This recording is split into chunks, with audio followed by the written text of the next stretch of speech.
Magandang araw mga ka-hawkers.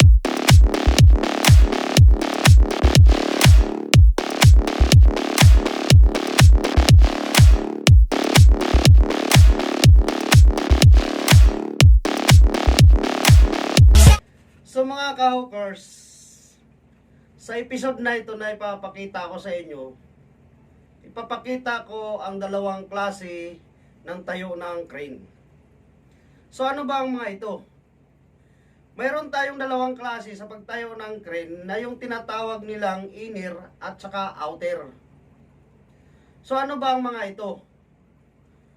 Yung inner, mga ka-hawkers, inner position, yun yung makikita nyo sa loob ng building o sa loob, yung crane na sa loob ng building.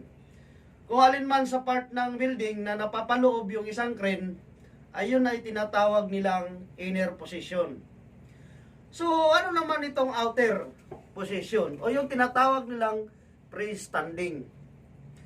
So, yan mga ka-hawkers, yun naman yung tower crane na makikita nyo nasa gilid ng building o kaya yung nasa open place na wala siyang katabi, wala siyang sinasandalan o ano man dyan. Yun ang tinatawag nilang freestanding or outer position ng isang crane. So, sa ipapakita ko sa inyo na settings ng crane ay itong inner position. So, ito mga ka-hawkers, panoorin nyo.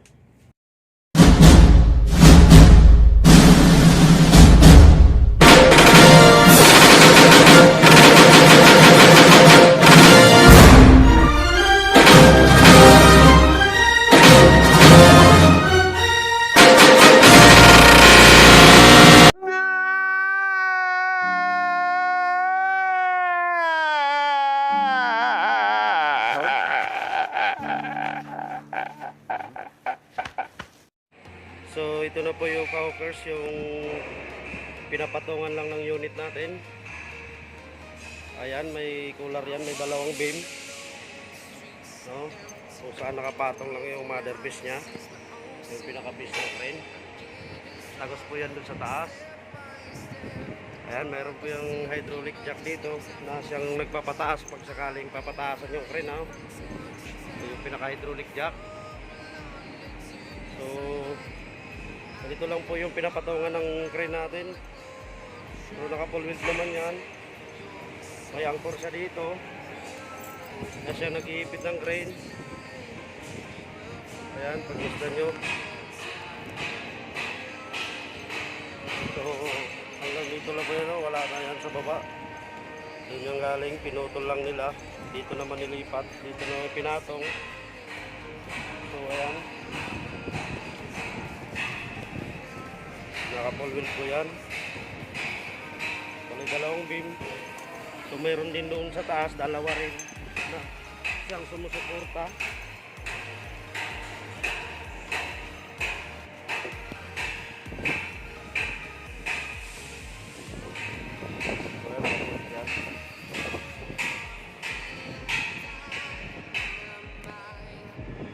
Ito po yung mga piece niya.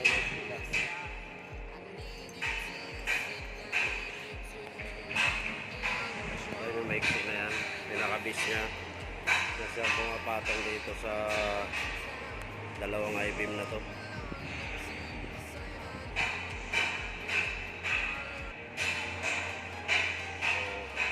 So yan na mga ka-hawkers, at ipapakita ko rin sa inyo yung nandun sa taas mamaya. Yun ang pinaka, yung sumusuporta din.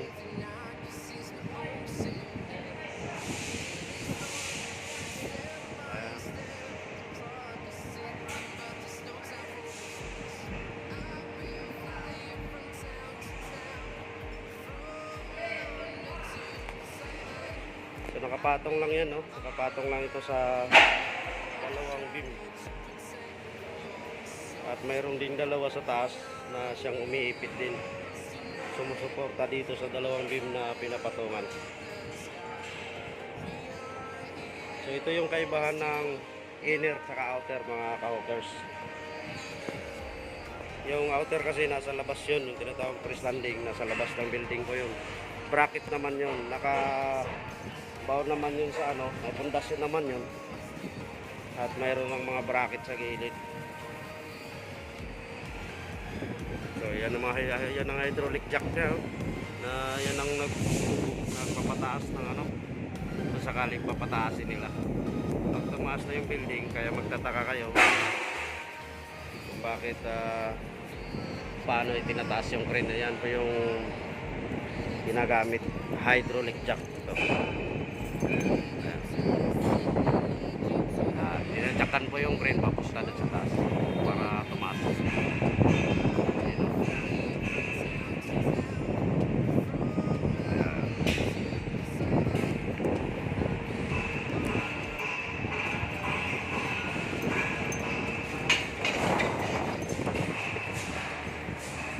Patong lang yan.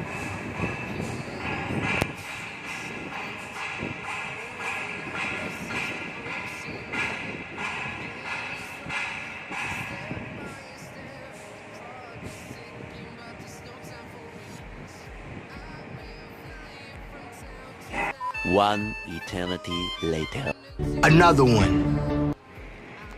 Ito yung pangalawa ka-hawkers na support doon sa baba na pinakita natin. Yan. Ito yung sumusuporta din doon sa baba kanina. So mga tatlong mas, no, mula doon sa baba.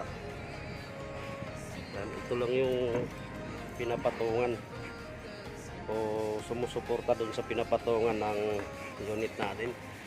So tingnan nyo naman magkano kahaba yan, no, yung unit natin. Pero naka full weld naman yan mga ka-hawkers. Hindi naman basta-bastang bibigay yan kasi naka design talaga yan, no? Sa mga eksperto natin, alam nila kung paano gawin na nasa ligtas naman. So ayan, dalawang I-beam lang yan, bali apat, dalawa dun sa baba, no, sa pinaka base nya. So ayan, ikutin natin para makita nyo na talaga.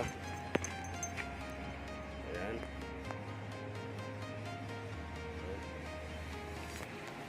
ito yung cooler na sinasabi, may lock po yan sa gilid. Ayan. So nakapult po yan, no? Bali apat din dito sa kabila, apat din doon sa kabila, apat din doon sa kabila. Ayan. Magahapon dito yung market.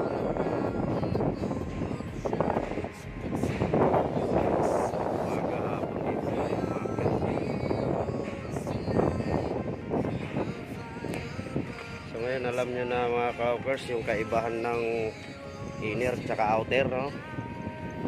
Ito yung inner na kapaloob dito sa building kasi ayan pa yung pagitan niya, nasa labas, no? Ilang meters pa yung pagitan niya. So butas lang yan sila sa flooring para mailabas yung crane. So ayan mga ka-hawkers. So sa susunod ipapakita ko naman sa inyo yung settings ng freestanding, yung tinatawag na outer. So ayan, naka full wheel dyan. Iniipit niya yung I-beam.